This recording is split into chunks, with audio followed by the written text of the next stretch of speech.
Welcome to Raging Recaps. Sit back, relax, grab a drink as we tell you some of our stories. Hello everyone and welcome to Raging Recaps. Tonight I am joined by the fantastic Dave. Rod unfortunately couldn't make it. I think he was a bit worried about recaps. About taking responsibility for what he put the party through last session in Battle Arena. That was mean. That was cruel. It was Cruel so and unusual. cruel and unusual. Much like my character's voice after I listened to it on repeat a couple of times. As always, before we jump into it, one of our main goals with this is our continued support of Beyond Blue. In this time of COVID-19, a lot of people are feeling isolated, unsure about what's going to happen in the future. If you're having trouble, please do reach out to them. They have so many resources available. But yeah, I also want to mention that Cronus, massive congratulations to Cronus for winning our first ever giveaway. Very happy for him. We got some cool photos sent in our Discord today. I am very jealous. I want them all, but apparently because I'm on the stream, I'm not allowed to win the prizes. Rubbish rules. Rubbish rules. I know. Yeah. Whoever came up with that, they just need to be fired. I think it was.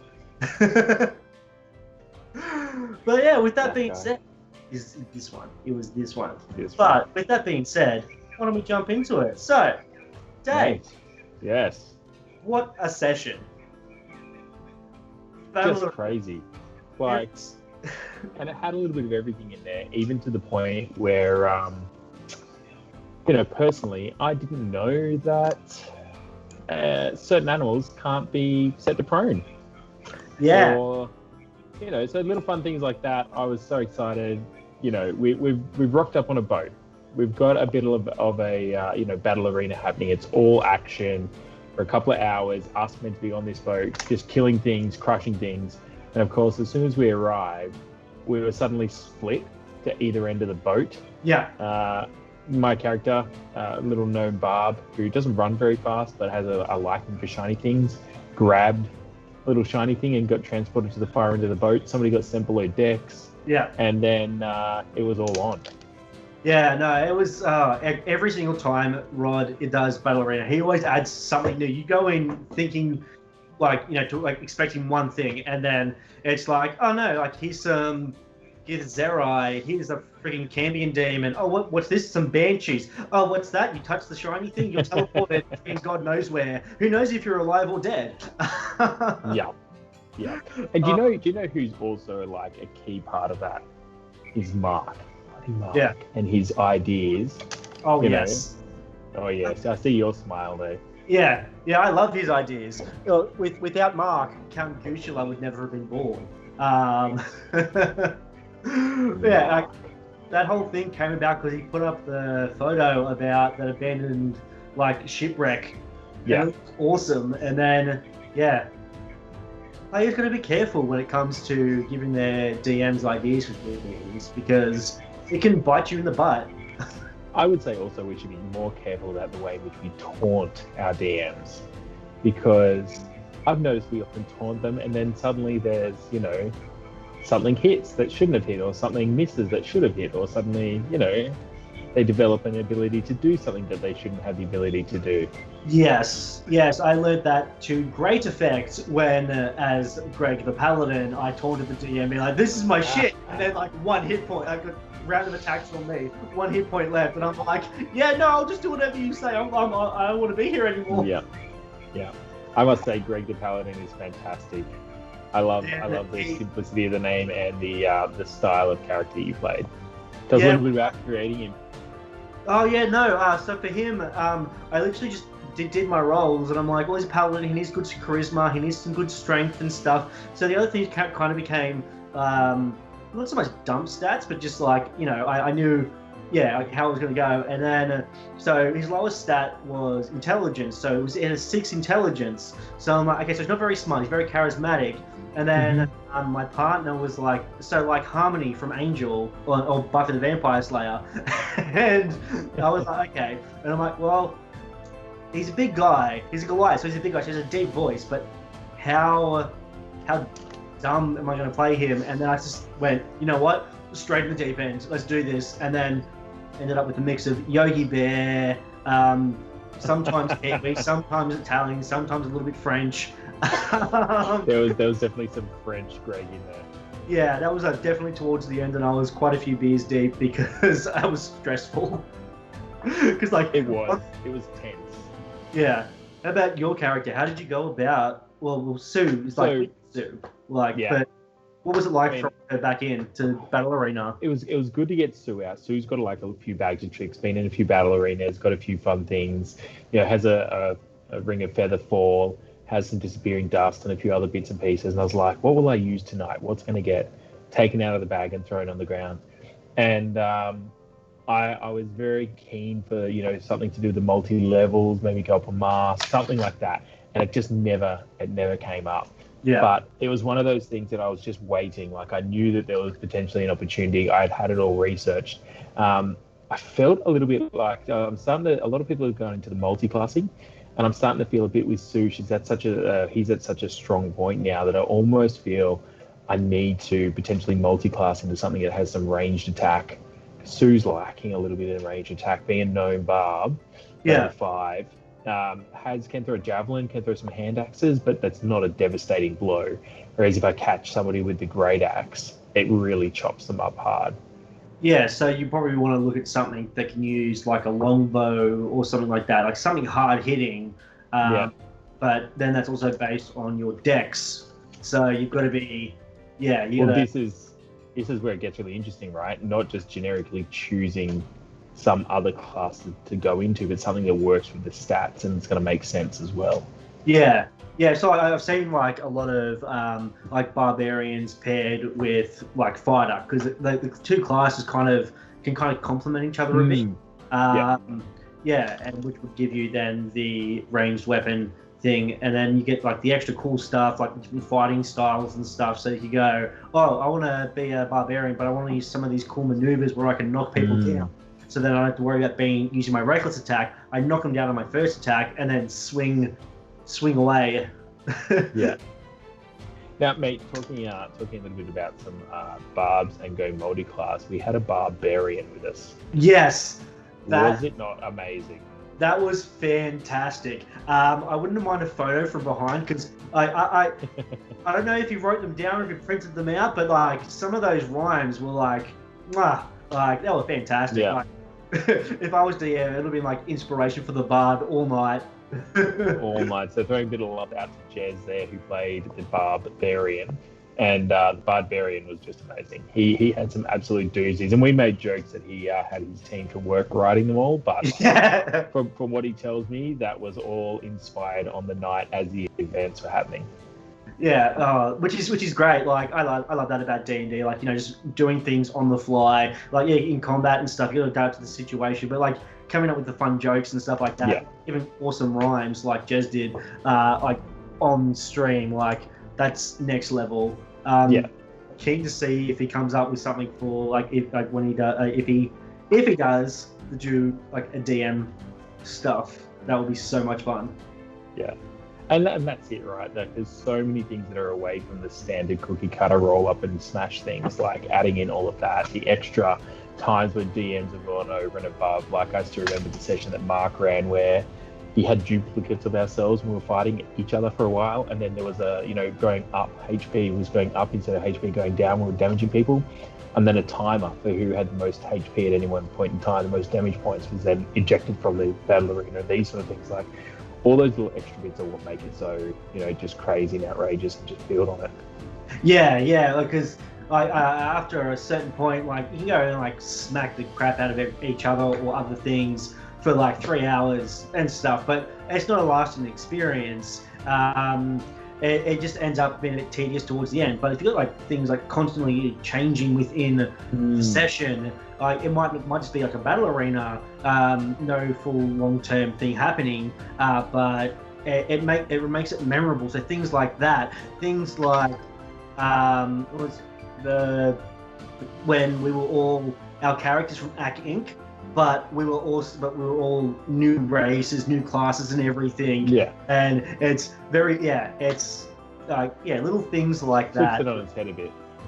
But yeah, exactly. Like, which is fun. Or you just do like I did and just drag out a session that ends up going for almost 5 hours. Like, that was, yeah.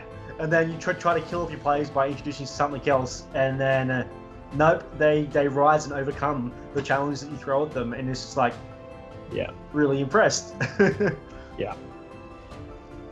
Now, Mark, I kind of feel bad for Mark in the battle arena. So yeah, he had great intentions, right? He's rocked up this Pally, ready to as go. a fighter. Sorry, you're right, a fighter. Yeah, And he ended up just running around being a remote control car all evening. yeah. Yeah. And then got his mind back, got one hit off against the bad guy, and then the bad guy took him out. Crushed him. Crushed him. I thought he played well though. The the ability of transferring it and just kind of being the minion. I think it was a tough call, and he kept trying to get away from it, kept trying to get out of it. But I think he played it well. He was quite devastating and kind of chasing us around all evening. Yeah, no, he did really good. Like, most people will be a bit bummed that, like, oh no, now I've got to fight, like, the party and stuff. But he's like, no, okay, cool, I'm into this, let's do it. Straight into it. And that's what it is about, like, especially with charm effects and stuff like that. You literally, so like, whereas Gusula wouldn't make you necessarily attack the party, he'd want you to protect him, but this Cambion just like overrode his control of his character. So it's like, cool, I'm just going to lean straight into that, and it's too much satisfying effect, and just kept coming up and whacking everyone. It's like, dude, fuck off. Yeah, but that was and once again, the monsters, like, we were like, oh, this can be fine, because like when the first volley of archers was shooting at us, couldn't touch a thing, and then get up on the jack, oh, we got this is easy as fuck. And then that Cambion comes out and doing like almost 40 points of damage in a single turn, and you're like, cool, we're fucked. Yeah. I mean, Sue's bear totem, right? So can take half damage on practically anything except psychic damage. Yeah. Which is really nice because he's got a decent hit point, right? And there was one of those banshees at one point hit him with the only thing he's not resistant to for 20 points of damage straight up, and took out a third of his damage. Yeah. And it was just insane numbers to get hit for, considering everything else drops, so slowly on Sue. And the Carrion just took an absolute beating. There was at one point there, we put some serious numbers on him. There was a couple of crits. There was an attack of opportunity that landed. And I was like, surely we are absolutely making a dent. And Rowdy Rod, the Rowdy DM, was like, oh, we're fine. I was like, oh. Yeah. Yeah, like you thought you had Cambion on the ropes and stuff, and then he's like, and then from a distance you hear this wailing, and then he just that freaking banshee screech and brings him 2 banshees, and I'm just like, oh fuck, because I remember what happened last time we had to fight banshees, yeah, but Sue got another toe, another banshee toe, so got a banshee toe. Who else? Mark used an action surge to take down a couple of early on as well. Yeah, which was pretty nicely done to kind of just change it up a little bit. Yeah, he got both the first 2 enemies, like the 2 Get Zerai or Yankee, well, one of those things. Yeah, he because they were both on the ropes, and he's like, okay, cool, I attacked this one, and then that one went down, and he's like, okay, cool, I'm gonna attack this one, and it's kills them both, and it's like, that's why I said as Greg, I was like, that was mine. It's like, it's like, cool, yeah, but that's why I said, he definitely, if he hadn't been charmed, he would have been doing a lot more damage to the bad guys, less so than us. Like, which would I think it would have made short work of the game if he'd been on our team and not taking us down. Yeah, like a 2-hour stream. Yeah. Yeah. No, but that's the thing. Like, that's why those nasty bastards have those like charm effects and stuff. Where it's like, cool, we've got this. Then the charms could come out, and it's like, nah, you're done. Yeah. Speaking of charm effects, Death House is coming up. Death House and I, we're on pretty good terms at the moment, considering we've just killed a pile of garbage in the basement. Yep. We're able to, Izzy did some pretty amazing running around the back end and then came back out through the side panel and took it out. So, to recap where we are, we went straight up to the top level. We crushed a few things. Some people got crushed by a broom, nightmares and Some people. Let's not go into it. We were able to check out a little dollhouse, spoke to, give me away spoilers for Death House if anyone who's going to it in the future, but, spoke to some kids, able to check out the little dollhouse, found a couple of things on how to get downstairs, found some secret stairs. Like, it was an action-packed session last week, or last time. And so, we got downstairs, had a bit of a decent-sized fight, and it turned into be quite a, full-on session. And then there was just this little moment where I was like, I think we're going to be okay. And I just heard the DM say, yeah, but you haven't gotten out yet. Yeah. I was like, you can't just have a throwaway line like that. Next week when we play, the next time we play Death House, it's meant to be like roses and rainbows and lollipops and, unicorns and sparkles and just wandering out and everything's happy, right? That's how it ends. That's why it's called Death House, because it has such a exactly. great end. Like, exactly. Like, everyone will eventually, go on to their reward in whatever heaven they believe in. It's called Death House, and it is quite a lot. I love it. This is the second time I've run Death House, and I'm running it a little bit differently this time because last time I didn't go quite on the book. This time I'm going more towards like what's in the book. Yeah, it'll be a very fun session. I am going to make sure that we do finish it on this session because it was only meant to be a one shot. It's ended up into a 3-shot. Yeah. I do hope if we explore all the different rooms, we could turn into a 4 or 5 shot. There's an option. There is an option. Syndication. Full season order. Yeah, but no. It's you guys haven't explored like 2/3 of the house. It has to offer. Not even like. You guys haven't even looked in half of the dungeon. There was a bunch of rooms and stuff, but you guys were just like, no, let's keep going. Let's just keep going. Let's get through it. We got this. Yeah. We're really safe when we get through it. Nothing bad's going to happen. Yeah, I've got some fun stuff planned for you guys. Yeah, and I think that there was an interesting, there was almost an agreement of let's just railroad down this way for a little bit. Yeah. And I'm interested to see how we kind of spider out from where we are at the moment. Throughout the rest of the house, trying to find a way out now, having, thinking that we may have solved the big problem. No meta pigeons going on. Don't have to give away any secrets, but in my mind, I don't think we've solved the biggest problem yet. I feel like maybe there's more things to find that are going to cause some dramas. It's more than possible, you discovered last session that Elizabeth's Durst coffin, like sarcophagus, nothing in it. Where's the body? It's in the kitchen, chilling, having a cup of coffee, relaxing, reading the paper, just gonna wave us on out. Sure. Yeah, just be like as you guys leave, worst Airbnb guest ever. One star. Yeah, One star and have you learned your lesson about going into confined spaces by yourself yet? I will not be checking any pantries in the kitchen. I will not be checking any linen closets. Definitely no broom closets. Yeah. yeah, I would say I've learned my lesson. I don't know though. I was pretty excited. I just one shot just before that broom incident. I'd one shot at a massive, set of armor that was upsetting the party at the time. Just rushed in, crushed it, and was on a bit of a high. And so I went from very high to very low in that one session. Yeah. It was a sad night. It was a brilliant night for me as a DM. That's fantastic. I was like, I rolled really well for that broom. Like that broom. Oh, that was good. That was good stuff. That was good stuff. So the Death House still has quite a bit to go, which I'm excited about as far as I'm concerned. Like I'm excited for another full night, which will be good, and kind of see how that plays out. And a part of that is also the fact of kind of moving through a number of the different characters. So Sue being, Gnome Bard.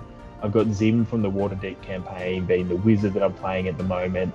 Then having, Pally, having a fighter that I'm playing through, and just a number of other characters, sort of checking them out. And that is also leading towards kind of testing out a number of these different characters in one shots or three shots that Death House has become. Looking at the homebrew that we're going to be playing is the next big campaign we play once Waterdeep is done. Yeah, I am really I'm really liking the stuff that everyone's coming up with, and the stuff that Robin has been kind of showing us a little bit of, but not enough that we're like know everything, but just like a little bits and pieces, and we're just like, oh, well, I had this idea for this character, but now I've got this new idea for this other character, and I want to play this character now. It's going to be interesting to say the least. Like, oh my god, like. I think it's been really cool to see the backstories coming through. That everyone's already starting to think about the backstories of their characters. Where's this character from? Why is the world and what's happening in it affecting this character? Why are they no longer just living a calm, peaceful life somewhere, being a farmer? And just seeing a whole bunch of people starting to come together with backstories, starting to intertwine, just adding all that little bit of, spice to the story. It's going to be a really cool game to play. Yeah, no, I'm really looking forward to that. And, like, the fun thing is, because we have a big group, we can have the overlap of, like, the different classes, because most people aren't going to choose the same subclass. Like, because, you can have two people who, like, say, like, two clerics, exactly the same cleric and stuff, but one decides to go, wilderness domain, and another one decides to go, oh, well, I want to go more war domain, sort of thing, like war on nature, war of nature sort of thing, versus like protect nature, and just different ways you can interpret one specific class. I'm very biased recently playing cleric because of Red Helm. Like, he's so much fun to play because I'm like, oh, I don't want to play a healer class. I'm like, cool, war priest. There we go. This guy kicks ass, takes names. Sometimes, has two of his own. It's oh man, we got a while to go until we finish Waterdeep, but I really want to get this homebrew campaign because I have a fun character. And look, I think it's been a lot of fun. The way that Raging Rolls has sort of come onto the scene has been ramping up through the Waterdeep and some of the battle arenas. And I see that, by the time we kick off on the big homebrew campaign that we've got coming, that's kind of the brainchild of the DM of Doom, Robin. I'm really excited for how the community is going to be a part of that, how we're going to be able to include them a lot more, how their influence and is going to be a part of that process. So I'm really excited about that. I am looking forward to it because, we've had amazing members of the community. Like, we had a couple of them on for R&D, which was fantastic. And great bunch of guys, like very, very talkative definitely. On the Discord, which is great. Like, I see get the notifications and stuff, but they're all talking with each other. They're not asking questions of us and stuff. And it's great to see that, hey, we have helped to be a part of that. Like, have these people who might not live in the same state, same town or anything, but they're all connected by one thing, which is D&D. It's a beautiful thing. Yeah. And you can catch us in the Discord channel. You can catch us having chats there, which is a great thing, plus as well as the chat when we're actually streaming. I love the idea that we're starting to be able to interact with people from not just when we're playing. It's really quite cool. Yeah, I know, and like being able to help them as well, and like have a chat with them, and like some of them like get full, like that one with someone's character. Oh yeah, my character has a 33 like passive wisdom, and I'm like, how the hell does that work? And then it was explaining it to me, and I'm like, is this Unearthed Arcana? And he's like, yeah, and I'm like, that's why. Yeah, because Unearthed Arcana is great. Don't get me wrong, it's fun playtest stuff, but also some of it is quite broken, and that's the reason it's the playtest. Yeah. Like a 33 passive perception, nothing's getting past that person. You can't have sneak up. Like all you can do is throw a Tarrasque or something big and mean at him, and hopefully wipe him out, and then here's your new character. So homebrew, what are you thinking for your homebrew character? So it's interesting you bring up Cleric. One of the things that I tried out as we're going through some of the one-shots and various things was playing Pallies, but also giving the Cleric a run, and specifically going like a hardcore Life Domain Cleric, which is really like almost a pure healer, right? And I sort of went, I wonder what it'd be like. I've always been very much a tank playing, World of Warcraft and things like that. I've occasionally gone range DPS, but I've rarely gone heals. And I thought, I wonder what it'd be like to just full campaign, dedicate to being an absolute utility, never getting the killing blow, always being that one who's just keeping the party alive, keeping them up. Just coming through with all of those little unique utility things that the group needs. And so at the moment, one of the things I'm doing is kind of working into what the basic details we know about the homebrew world, and trying to work out how I can fit a nice little backstory in there that kind of plays into the strengths of the character I'm looking to build for that. But it could be something that's either a fully dedicated healer in supporting, like a Life Domain Cleric, or it could be something that's a little bit more utility, maybe it's something like a Bard / going into something else.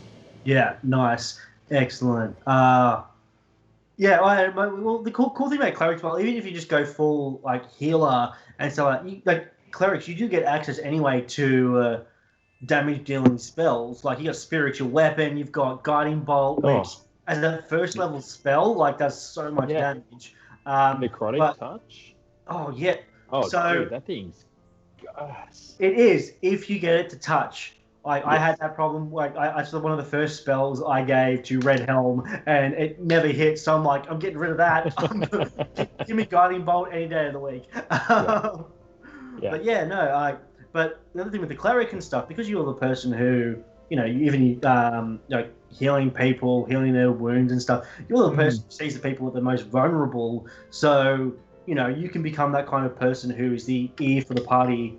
To, have a chat with, and because you're a wisdom-based character, you're more than likely going to have little adages and like little things that you can say to people, like, so you become then the kind of heart of the party. Yeah. One of the other things I really want to get into, and I tried it a little bit more lately, and I'm going to see a little bit more as we finish out Waterdeep with Zim, but I want to start using our environment and our surroundings a lot more in the RP side of things, and not just in the chatting, but in how we fight as well. Like I had on the weekend, I had Sue last week grab some rope off the deck of a ship, because ships have rope lying around. Got strong athletics, so make an athletic attempt to try and run up, jump, wind the rope around, and pull it down. Unfortunately, couldn't go prone, that particular monster that we were fighting, but those sort of things, bringing the environment into what we're doing a lot more. And just starting to think outside the basics of, I cast a spell, I give a potion, I shoot a bad guy, and trying to think of how that can be brought in with the backstories that we're trying to weave. And that's a really big part of what I'm looking forward to doing as well. That was great. Like you going and like RPing during combat, like just that rope thing, I was like, oh, I didn't even think of that. And like you gotta kind of shift your mind away from like, because it's not like a video game where it's just mash the button until the thing dies. You've got to like think, hey, you have all this stuff around you. like there are things that you can do within the rules of the game, sort of thing, and whatever the DM allows with the rule of cool. Yeah. And be like, and you know, like you don't just have to. Like I had it with the RR&D people where one of the guys like I cast Mage Hand to pick up this oil lamp and drop it on the bad guy, and I was just like, okay, That's really cool. Read through the rule. Like if anyone had zoomed in on my eyes, they would have seen the player's handbook skimming like this. Yeah. As I looked up the stuff, but yeah, and like it's not against the rules. It's cool. I'm gonna allow it. Like, Love it. yeah, the interactive surroundings in combat, because yeah, you can go and try and whack someone, but you might be able to do something cool like knock them prone, tie them up, set them on fire, Distract them, right? Like, I think that's one of the really cool things, and you kind of highlighted it there, is that it's not a video game. Yeah, And it's not I'm playing Horizon Zero Dawn at the moment. It's just come out on PC, so I'm crushing through that, absolutely enjoying it. But there's also I'm limited. I can only do certain things. yeah, And as the game opens up a little bit more and a little bit more, it's great. You can do a little bit more, but at the same time, I'm still limited. Whereas when you're in a D&D world, it's the DM's like rule of cool, like you said. Yeah. Right? Is this real? Would this happen? Would the environment allow for this? You know, and the thing is that you can set those things up in advance if you can be smart about what you want to do. And I think that that's going to be one of the really cool things, is as the group has kind of really come together and started to gel, I think we're going to add that. It's going to be the next level of thing that we start to add in a lot more. yeah. It's because as you and I are saying, the only limit for it is your imagination and how quick you are on your feet, and you don't get bogged down in like thinking, oh, I can do this on my turn. I can do action, bonus action. I could move and stuff. Okay, cool. That's my turn. But that isn't just what you can do. You can interact with objects. You can do I see that we have a question from the Twitch chat. Love it. All right, question from Raging Rolls. That's us though. Inception. All right. How much research are you putting into your character abilities? Are you sticking to the PHB only, or looking at all the things? Mate, personally, I am a big player's handbook at the moment. I'm not going too far outside. I know that there is a deep rabbit hole of things you can go down. I'm personally, and I've no drums with anyone else going down the rabbit hole, but at the moment I'm sticking very much to player handbook, you know, looking at some basics around multi-classing and trying to pick out some basic character details that I can kind of leverage. One of the really cool things that I want to do when it comes to, you know, character abilities is a little bit what I spoke about before, is more the idea of what abilities and what cantrips can I take if I play a cleric? What things can I grab? What can I do that's going to be environmental based? You know, instead of just I'm going to have something that shoots fire at somebody, how can I take something with me that's part of one of the, you know, starting equipment that's going to be useful for me to kind of use with that going forward? And that's really what I'm trying to put the effort into now, is how can I make a character that's going to be fun to play? You know, I wanted to play something a bit of jack of all trades that's going to be very utility based. How do I build a character when I've got to do a bit of research, because I don't think I'm going to be able to fluke having a utility, you know, based character that kind of does a bit of everything. And so I'm putting, you know, a little bit of research into that at the moment. Yeah, no. If you want to have a character that can do a little bit of everything, you want a bard, because they literally get a thing called Jack of all trades, so they can pretty much like anything that they're not good at, they can add half their proficiency bonus to, and then be good at it. So, yeah, love it. Yeah, and bards are very, very broken but very fun. Myself, like, I'm actually with my character for the homebrew, I am exclusively sticking to the player's handbook, but that's mostly because I saw a photo on Pinterest and I was like, that's my character. Like, it was straight away got the ball rolling. But I'm thinking of not playing the character how they're traditionally played. Like, I'm thinking of playing a rogue. I don't want to be the edgy rogue character because that's not fun. No, it's mandatory. Sorry, it's mandatory. I'm not 15 years old. No. I want to. I'm thinking. I just want them to be a little bit of fun, not too serious. Mostly because any serious character that I ever create ends up like Red Helm, who was meant to be a very serious character, and Very serious. as being very fun. Yeah. Just how every serious character should end up being.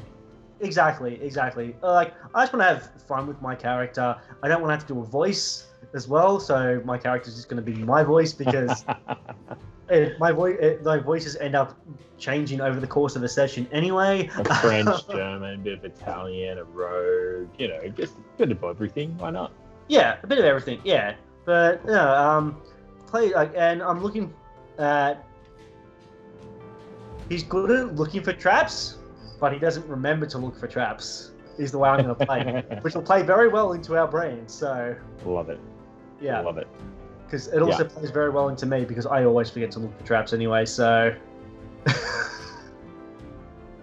I feel like we should speak with the DM of Doom for this homebrew session when we start getting closer to the zero session, all those sort of things in the world, when we start to explore it, about how we can have something that works in with the idea of checking for traps versus not checking for traps, and something that's a little bit more full on. I feel like maybe we've gotten away a little bit lightly so far, and I'm sure he's going to be listening to this. And I said it before about not tempting our DMs and yeah, don't tempt them. I'm pretty sure that's why he came up with the Puzzle Master. Yeah. That. Yeah. Flipping Puzzle Master. Yeah. Yeah. I have a feeling So- he'll be back. I'm interested to see how we keep that going. I think that's one of the fun things about the group, and I love the way that there's been so many little fun things along the way, right? Like, I don't know if anyone in the group had planned to have such fun characters starting out, but I just love all the little quirks, the way the characters change. Especially in Waterdeep, we've started to pick up, pets, and we've got just the way, for instance, Rod's character has been, hanging out with the pet so much. Jeremy's, wolf. And the bond that's happening there in that little side story, I just love all those extra little things that are happening. Yeah, no, it's great, and I also think that Jeremy sometimes forget that he has a. But I think that was more so because there was such a long break between sessions, so it wasn't until we started getting combat that he's like, just before we went to combat, he was like, "Yeah, no, I've left in." Yeah. But I love that, and I love that like the party. Also, we've come together a bit more. We've been session 9 was the last session, so it's 8. So a week and a bit, and we live together. We own property together and stuff. So if we don't try and get to know one another, things aren't going to go well within the party because, like Red Helm hiding the stone from everyone else, not wanting them to know where it was. That's not healthy for a team who is trying to get to an end goal, sort of thing. Which is where our lovely Phantom Dennis comes in, hiding it. Nobody knows where it is except for him, because I'm pretty sure he's the dad. He's the Xanathar. Our Phantom Dennis. Oh. I love that Phantom Dennis. Yeah. So for anyone playing along, Phantom Dennis is our ghost at the Shield, at the Winchester, sorry. He hangs out at the bar, occasionally pours beers for us. We don't try and get rid of him. There's no exorcisms happening at the pub that we own now. But at the same time, he pulls his wage by pouring the occasional beer and sorting us out, which is good. Yeah, no, he's really cool. I really want to know what his story is, and I'm hoping DM of Doom comes up with something cool for us for him, because if you're watching, Robin, do it. He definitely is. he definitely is. The DM of Doom would definitely not be doing anything else at this time. No, exactly. It's that I'm guessing it's Jez in the chat who's just messaged again. About the arena, how did you guys feel the session was impacted with a few more healers on the team? Yeah, having somebody who can cast a healing spell is helpful. Right, definitely helpful. I think that, and this is one of those things about why I wanted to maybe go a little bit more utility and a little bit more having a healer, is just seeing that the way in which the team could just make that next little bit, when things looked a little bit bleak and somebody was able to just pop a little healing spell and just bring somebody up again, when death saves were being a little bit, frantic, people getting stabbed and losing a couple of death saving throws instantly. That was tough. Seeing that kind of just gotten rid of and de-stressing that situation out, being able to focus on taking down the bad guys, having a bit more strategy, trying to work out whether or not the DM, Rowdy Rod, was going to allow flanking on this turn or not. Yeah, yes. No bitterness there for the DM, Rowdy Rod.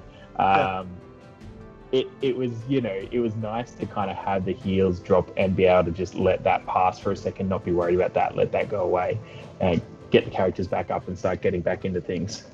Yeah, no, and that was great. Like, I did enjoy playing the healer. Like, well, I like paladins because they are very tanky, but they can also heal. I think I used most of my healing on myself because I pissed off the DM. But then, like, he allowed us to do different things, like, like doing medicine checks, or just be like, oh, well, no, you're a paladin, you're a level 5 paladin, you don't need to do the check to, try and stabilize someone because you're level 5 sort of thing. So allowing us to like stabilize someone, not bring them back, but like stabilize them so we don't have to worry about doing death saves and stuff. Because it's never fun when you're in combat and you're doing death saves and the rest of the party is just like running around doing nothing, doing like trying to attack things and like, hey guys, still here. And I think that's been one of the cool things, not getting nickeled and dimed, right? Like, I think that's really cool where it's, this is part of the game. We're not just playing we're not just playing Monopoly where someone's got the rule book out going, if you land on, hotels, you have to pay money and you can't mortgage this. And, it's so much more fun and so much enjoyable when it's like, hey, look, dude's a level 5 paladin. There's no way he should have to worry about this. He can definitely bring it back and stabilize it, right? If you get there and use your action to do that, so be it. And I think that just keeps it flowing as well. Suddenly it's not so much about, well, why did this guy who's in full plate trip over and hurt himself?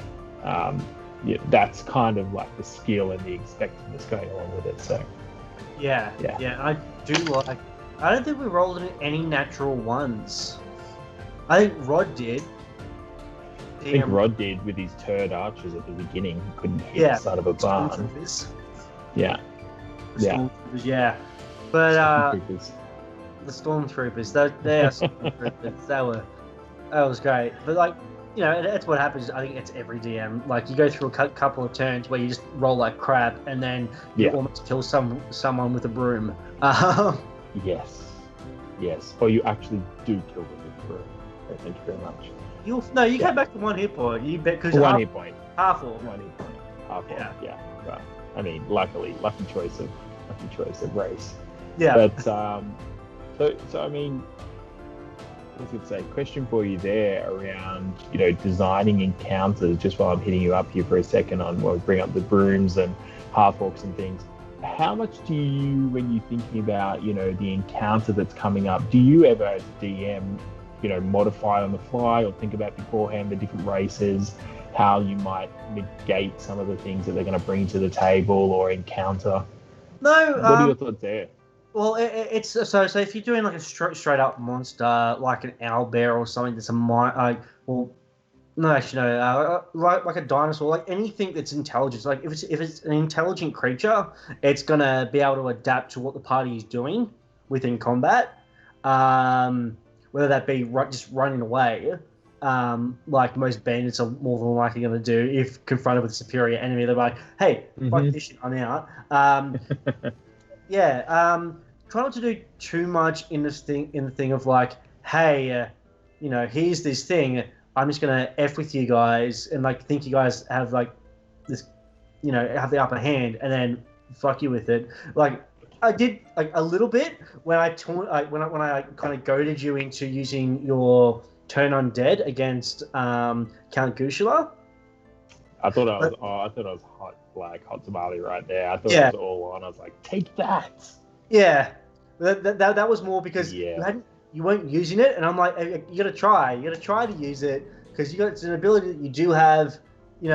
Stay true to your character. And originally, I said to Jez, like, Count Gusula wasn't my original plan for that battle arena.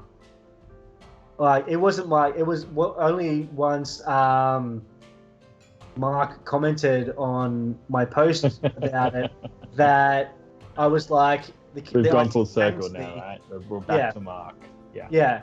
And then, look it up online, find the perfect image for it. And I'm like, cool, awesome, got this. And then gonna do some little bit of tinkering behind the scenes to have a vampire goose Aarakocra thing. But no, I try not to make it too difficult. Like I always try to give challenge, but there are ways around the challenge. Mm-hmm. Generally, like you can be confronted with that's pretty much D&D. This is the situation. What do you do with the situation? And then, it's up to the DM to adapt to that situation, rewarding clever things, and not rewarding stupid decisions. Like taunting the DM. Like if you taunt the DM, it's your own fault. Yeah. Yeah. But yeah, no, it's I try. Yeah, I do enjoy building encounters, and I'll try to make them fun, engaging, and where possible, if you can think of it, more than one way out. Yeah. Yeah. Okay, Dan, I've got a bit of a question here for you, and this is kind of playing to your rules lawyer capabilities, right? It's not so much rules lawyer; it's more that I know. I know, and then so people you do sometimes. Well, this particular question gets a little technical, not super technical, but it's something I've been tithinking about, right? So one of the things I want to start doing is having, where possible. I don't want to give away any spoilers, but Zim is, a wizard. Not super strong, but Sue, on the other hand, got strength coming out the Woozwire and high athletics. And I'm thinking about starting to use him more for things like grappling, taking people to the ground, starting to bring some advantage to the rest of the crew that way. Now, Sue is a gnome barb, so quite small. How does the size of the character come into play when it comes into grappling? Because do you see that my gnome would, story-wise and rules-wise, be able to grapple some, 7 foot, 8 foot monster, considering he's barely 2.5 foot? Yeah, no. So, rules for grapple doesn't really do too much. If I remember correctly, it doesn't do a whole bunch of stuff. Restraining someone is where it kicks, that really kicks in, because you're holding them. Their attacks have advantage against them, and things like that. Now, knocking someone prone, even as a gnome and stuff, because you're a beefy unit, you're going to be able to come up and bolt someone over, especially you do the requisite check, and if they fail that check, they are knocked over. They are prone. Unless it's something like a giant, it's fine. It depends on the size of the creature, and then it just becomes, roll versus roll. It's not like you can go up against an ancient red dragon as a tiny little barbarian, I'm gonna knock it prone, and then no, I'll just be like, no dice. Sure, you can try. Yeah, but no, I wouldn't have any problems with it, especially being small and strong. I know of football and NRL. I know of these things. I've heard of them. But you can dive low and take someone out at the knees and stuff. So perfect height for a gnome barbarian. Some of the most fantastic rugby league, rugby union players were 5 foot something. Playing against 6 foot monsters. Some of the greats are quite short.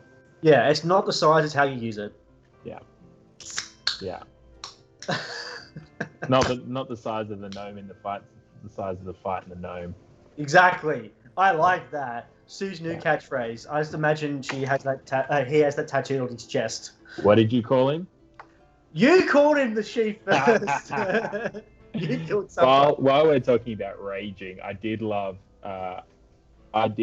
when the barbarian played by Jez had his first chance to rage in the arena, and it kind of links in nicely. You can see in the chat we've got the new rage emote going on, which I think is just fantastic. Having Sue play as a regular barb and having our own rage emote is absolutely lovely. So I'm looking forward to the next few weeks now that that's live, just going crazy with Sue. I use it for everything. Like someone says something in the Discord or in the chat, and I'm like, rage. Yeah.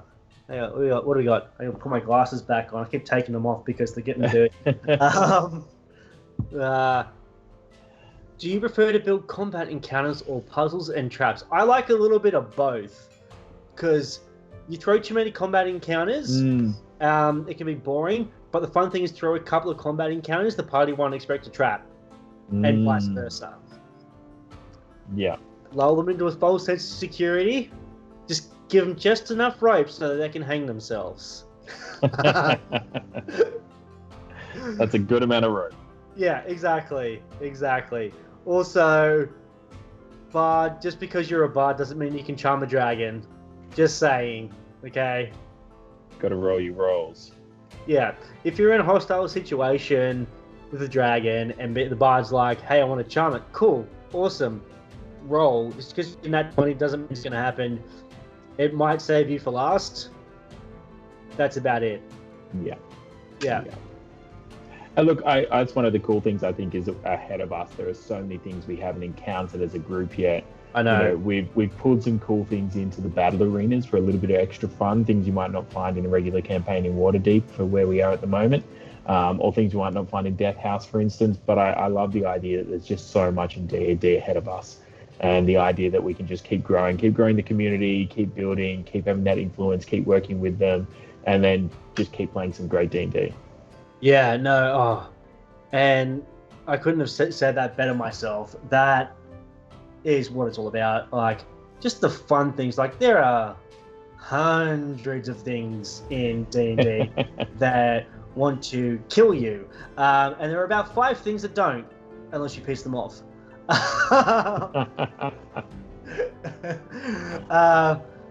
But I'm looking forward to our next session of Waterdeep, because we've on the hunt for one of the Eyes of Galore to lead us to the friends. But yeah, I don't know how to follow that. That was a perfect ending for the episode. Yeah, it's going to be killer. It's going to be a killer one as we drop back into Waterdeep. One of the things I think it'd be cool to do maybe in a couple months time, we've had a couple more giveaways, followers are bulging and numbers are starting to grow, is do a gauntlet of all the giveaway monsters that we've come up against. So everything that's come out in the monster packs that we're giving away and those sort of things. And just have like a night where we're fighting off against, beholders that people have won as part of the giveaways. And if somebody gets a dragon as part of one, great, let's put a dragon in there and just build this whole encounter, this whole night around all the different giveaway monsters that we've been a part of. That would be absolutely insane. I'm having a look at. I'm just double checking my Cronus one. Okay, so it looks like. Okay, we've got a direwolf, orc-looking thing, a ghoul, and a matron mother. Out of all of those, I would be most terrified to go up against that matron mother. But that's just my medical knowledge. That would not be fun. Also, ghouls are fucking nasty. Yeah. They. I don't want to give anything away because No meta. No meta, thing, no meta, guys. Get it trending on Twitter. # no meta. It's difficult, man. There's so much I want to learn and keep building my knowledge about the game, and yet no meta is like a big part of how I want to do it. As somebody who's I'm probably won't splinter into doing too much DM stuff. I really enjoy just playing at the moment, and I really enjoy the DMs, that I'm lucky to have access to so many fantastic DMs, right? And so I think one at the moment, between yourself and Mark's had to go, and Rod's had to go, and Robin's had to go, and I know that there are others in the group who are capable and keen.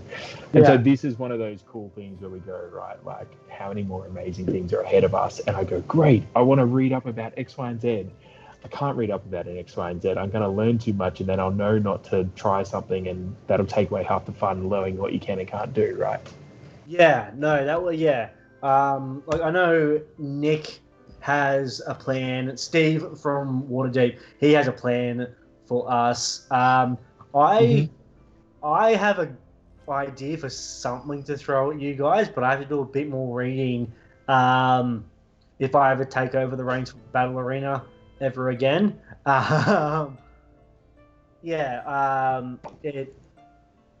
It's a fun monster. I haven't used it before. I was just thinking. I was like, reading Call of Cthulhu book, and then I've been watching Lovecraft Country, and like seeing some thing like monsters and stuff, and I'm like, that looks like this monster, and then it got me on that train of thought, like, oh, that, yeah. Because then it does this, and then this, and then, if they do this to it, that happens, and then, yeah. That's why I love D&D. There's so much stuff. And that's just in the monster manual. Like, there is stuff in, like... Yeah. Like, there are... Mordenkainen's Tome of Foes has this... Okay, this is going to be a bit meta, because it's telling you about a monster that's in the game.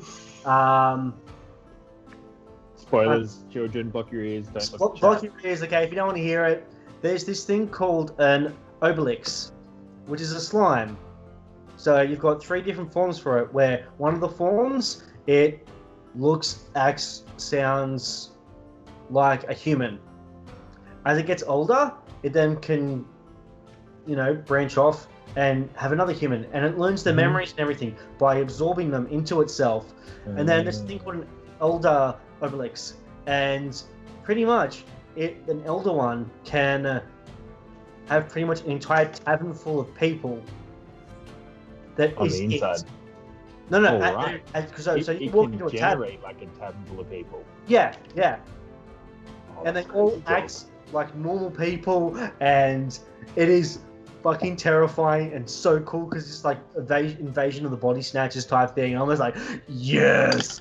You know what's going to happen, right? You'll be like, okay, guys, there's a tavern in front of you. Sue just says, no, I stay out of the tavern. I stay well away from the tavern. Well, then There's it'll no be, entering the tavern. and then it'll be my job is the end of it. Why don't you want to go on the tavern? Cast perception check.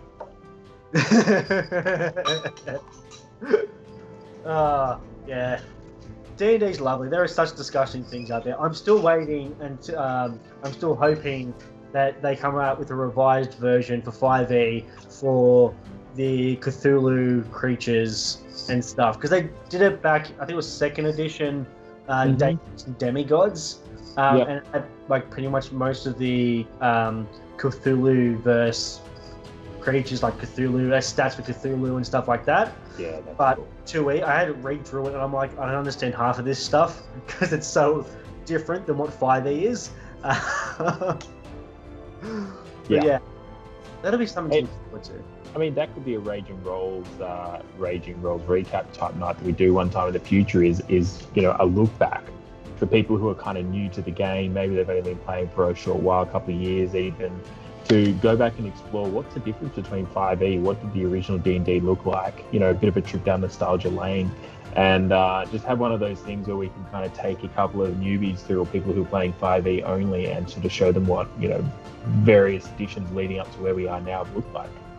That would be fantastic, actually. That would be really cool. And we can talk about why some things have changed with D&D over the years, especially in the early 80s.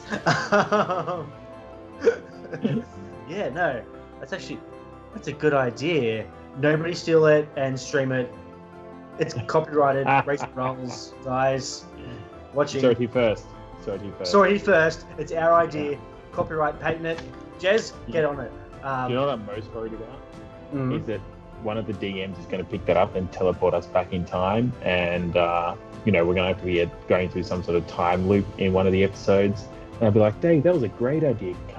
Can't thank you enough for giving us this time loop episode that we're stuck in now with your return to old versions. I'm like, no.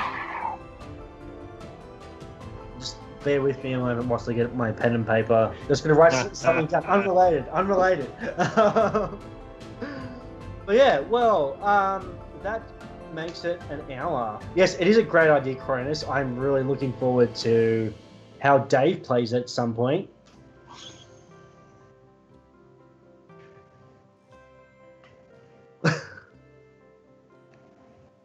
We'll play. It'll happen. It'll happen. Fantastic. It'll happen. All right, but thank you for joining me today, Dave. This has been really No fun. worries. DM Dante, just great to have a chat. Yeah, thank you, Jez, for working behind the scenes. I hope you feel better soon, mate. Yeah, buddy. Appreciate your endless work behind the scenes for the Raging Rolls, mate. Yeah, and thank you all for joining us for another installment of Raging Recaps. We'll be back on Thursday night with Death House, the finale. Nope, not calling it that. Not calling it that. I probably will call it that because I am nothing if not unoriginal. Yeah. And then look out for, a few weeks after that, we play the 4th and 5th session of the one-shot that is Death House. Yeah, the 4th. Yeah, no, it'll be fantastic. It'll be so fun. But until then, guys, please don't forget to be excellent to one another. And we'll see you all next time. Cut to black.